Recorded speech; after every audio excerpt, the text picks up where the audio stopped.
आज आपण बोलणार आहोत ग्रीष्म ऋतूवर. ग्रीष्म ऋतू म्हणजे काय? आत्ता जो सुरू आहे तो ऋतू, उन्हाळा. तर ह्या ऋतूमध्ये काय करावे?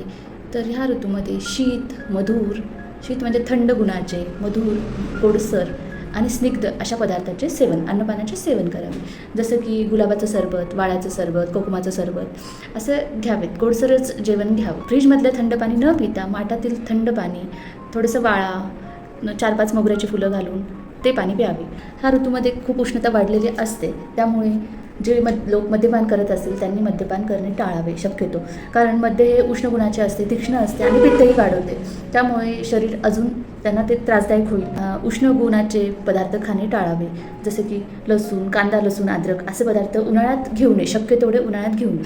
जे लोक असे बारीक आहेत, कृश आणि ज्यांना व्यायाम झेपत नाही, त्यांनी ह्या ऋतूमध्ये व्यायाम करणे टाळावे. ह्या ऋतूमध्ये कृश व्यक्तींनी व्यायाम करू नये आणि ज्यांना झेपत असेल त्यांनी थोडा व्यायाम करावा.